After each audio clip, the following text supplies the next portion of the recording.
अगर हम स्क्रॉल करेंगे तो वो कहीं ना कहीं हैंग हो जाएगा, इसलिए हम लोग फ्लैट लिस्ट का यूज़ करते हैं। ये काफ़ी इम्पोर्टेंट होता है, क्योंकि कई बार हमने स्क्रॉल भी यूज़ किया कि हमें 20 या 25, 30, 50 आइटम्स के लिए करना है, बट हमें नहीं पता है कि हमारे कितने आइटम्स ऐड होंगे, तब हम फ्लैट लिस्ट का यूज़ करते हैं। अब हमने जहाँ भी स्क्रॉल व्यू यूज़ कर रखा है, हम वहाँ से स्क्रॉल व्यू को डिलीट कर देंगे।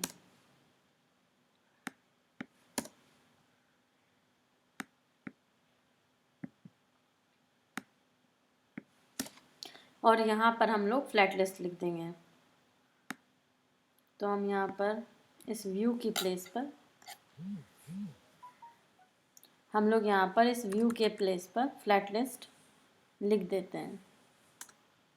अब इस फ्लैट लिस्ट की जो होती हैं दो प्रॉपर्टीज़ होती हैं। फ्लैट लिस्ट का पहला प्रॉपर्टी होता है डेटा।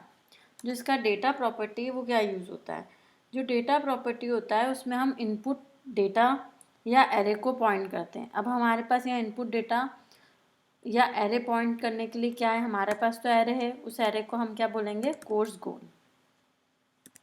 वो जो एरे है हमारे पास वो हमारा एरे है course goals, sorry course task.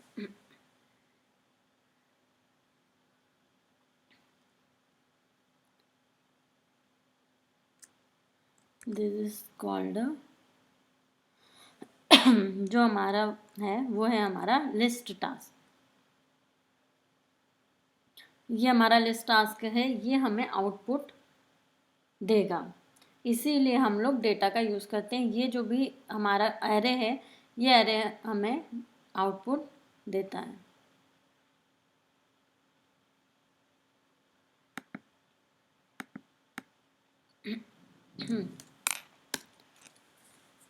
Flat list की दो प्रॉपर्टीज़ होती हैं। एक प्रॉपर्टी है डेटा। डेटा जो होती है वो इनपुट डेटा या एरे को पॉइंट करने के लिए यूज़ होती है। यहाँ पर हमारा जो एरे है वो है लिस्ट टास्क। हमने लिस्ट टास्क को यूज़ किया है जो कि हमें आउटपुट देगी, यही हमारा डेटा है। इसके बाद इसका सेकंड जो होता है वो रेंडर आइटम होता है, जो प्रॉपर्टी इसकी है। रेंडर आइटम जो है उसका मतलब होता है कि जो भी हमारे आइटम से या जो भी हमारा डेटा है जो हमें स्क्रीन पर दिखाना है वो हम रेंडर आइटम के थ्रू यूज़ करते हैं। रेंडर आइटम में एक फंक्शन लेंगे और इस फंक्शन में जो भी हमारा डेटा होगा उससे हम लोग आइटम का लिस्ट को दिखा सकते हैं। इस आइटम के लिस्ट को दिखाने के लिए यहाँ पर हम लोग एक आर्ग्यूमेंट पास करते हैं जिसका नाम है आइटम डेटा। यहाँ पे हमने आइटम डेटा का एक आर्ग्यूमेंट पास किया जो कि एनोनिमस फंक्शन कहलाता है। हम यहाँ पर एनोनिमस फंक्शन या इनलाइन एरो फंक्शन का यूज़ कर रहे हैं। ना हमें यहाँ पर मैपिंग की ज़रूरत है, ना हमें यहाँ पर की को सेट करना है। यहाँ से हम लोग ये सारी चीज़ें हटा देते हैं। हमें यहाँ पर की को भी सेट नहीं करना है, हमें इसे टास्क की भी ज़रूरत नहीं है। अब यहाँ पर हमने टास्क की ज़रूरत नहीं है तो हम अपना टेक्स्ट में से आइटम कैसे निकालेंगे। जब हमें उस आइटम को निकालना है तो हमारी हेल्प करेगा आइटम डेटा। ये जो आइटम डेटा है इसका भी अपना एक प्रॉपर्टी है, वो है आइटम। ये जो आइटम डेटा का आइटम है इसका प्रॉपर्टी है आइटम। अब ये जो हमारे पास आइटम मिला है ये आइटम हमें इंडेक्स वैल्यूज़ देता है। इंडेक्स वैल्यू का मीन्स होता है कि आपके किसी भी डेटा को या एरे को जब काउंट किया जाता है तो उसे 0, 1, 2 से काउंट किया जाता है और ये काउंट करना ही इंडेक्स कहलाता है। ठीक है, तो यहाँ पर ये होता है हमारा आइटम डेटा डॉट आइटम की हेल्प से हम लोग इंडेक्सिंग कर सकते हैं। अब यहाँ पर हमें जो एरर्स दे रहे हैं वो बिकॉज हमारा सिंटैक्टिकल एरर्स आ रहे हैं।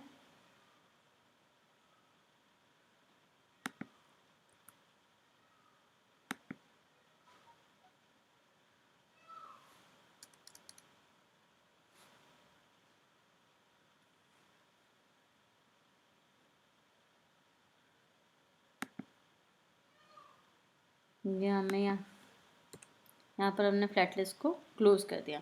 अब यहाँ पे हमने अपना फ्लैट लिस्ट यूज़ कर लिया है। ये सेल्फ क्लोजिंग टैग है, इसीलिए इसके अंदर हमने सारे प्रॉपर्टीज़ को लिखा हुआ है। अब जब हम यहाँ ये देते हैं तो यहाँ पर ये हमें एक वार्निंग देता है। जब हम रन करते हैं तो हमें वो वार्निंग ये देगा कि हमारी जो लिस्ट है या जो हमारे आइटम है वो एक वर्चुअलाइज लिस्ट नहीं है। इसका रीज़न ये है कि फ्लैट लिस्ट जो है वो ऑटोमेटिकली आपका की ऐड करता है। हमने यहाँ कहीं की नहीं दिया है। अगर हमने यहाँ पर कहीं भी की नहीं देंगे तो उसे कैसे पता चलेगा कि कौन सा आईडी है या किसकी यूनिक आईडी है। अब हमें की चाहिए तो हमें की के लिए कहीं ना कहीं वैल्यू ऐड करनी पड़ेगी। अब हम ऐड टास्क हैंडलर पे क्यों की ऐड करेंगे? हम ऐड टास्क हैंडलर पे इसलिए की ऐड कर रहे हैं ताकि हमें ये पता चले कि जितनी बार भी हम बटन को प्रेस करेंगे तो हमारे जो भी टास्क होगा उसको एक की प्रोवाइड हो जाएगी। तो अब उसको की प्रोवाइड करने के लिए हम यहाँ पर ये कोड लिख देते हैं। अब ये कोड में क्या है कि हमने उसको आईडी दे दिया है मैट.रैंडम, उसको स्ट्रिंग में कन्वर्ट कर दिया है। अब की तो मिल गया है तो हमें वैल्यू भी चाहिए। अब वैल्यू के लिए हमने इंटर टास्क एंटर कर देंगे। इसके हेल्प से हमें की और वैल्यू दोनों मिल जाएगी। अब की और वैल्यू तो हमें दोनों मिल गई हैं। हमारे फ्लैट लिस्ट में हमने की, वैल्यू, ये सारी प्रॉपर्टीज़ को भी सेट कर दिया है हमने। अब हमें एक डेटा सोर्स एक्सपेक्ट करते हैं हम। अब वो डेटा सोर्स क्या होगा? डेटा सोर्स के लिए हमने आइटम डेटा डॉट आइटम तो ले लिया, पर अब हमें इस आइटम से भी वैल्यू निकालना पड़ेगा क्योंकि हमें उस एरे से वैल्यू निकालना है कि उसका 1 है 2 है क्या है। तो उसके लिए हम यहाँ पर एक वैल्यू नाम का आइटम का भी एक प्रॉपर्टी लिख देंगे, वैल्यू। तो ये हमें आइटम ऑब्जेक्ट्स का भी की और वैल्यू निकाल के एक्सेस करके दे सकता है। अब यहाँ पर हमें एक और वार्निंग मिल सकती है, वो है आईडी से रिलेटेड। अब हम आईडी से रिलेटेड वार्निंग के लिए क्या करेंगे? हम एक और फंक्शन यूज़ करेंगे जिसका नाम है की एक्सट्रैक्टर। इस फंक्शन का नाम क्या होगा? हमारा की एक्सट्रैक्टर।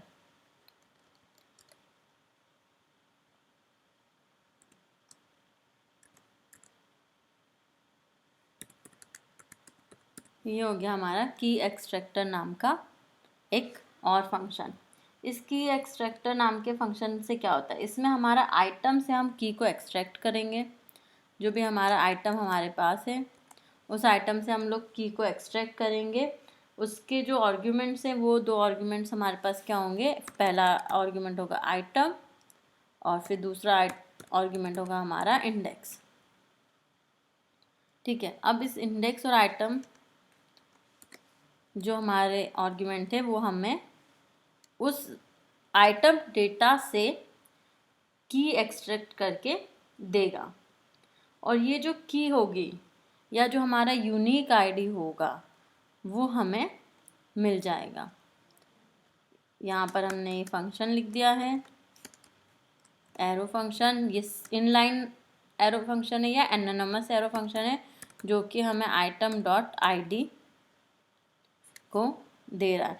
ये आईडी हमारी एक यूनिक आईडी है जो कि हमें की एक्सट्रैक्टर से मिली है। और इस तरह हमारा जो फ्लैट लिस्ट का काम है वो कंप्लीट हो जाएगा। चलिए अब हम इसे रन करके देखते हैं। यहाँ पर कुछ एरर दे रहा है हमें की एक्सट्रैक्टर से रिलेटेड।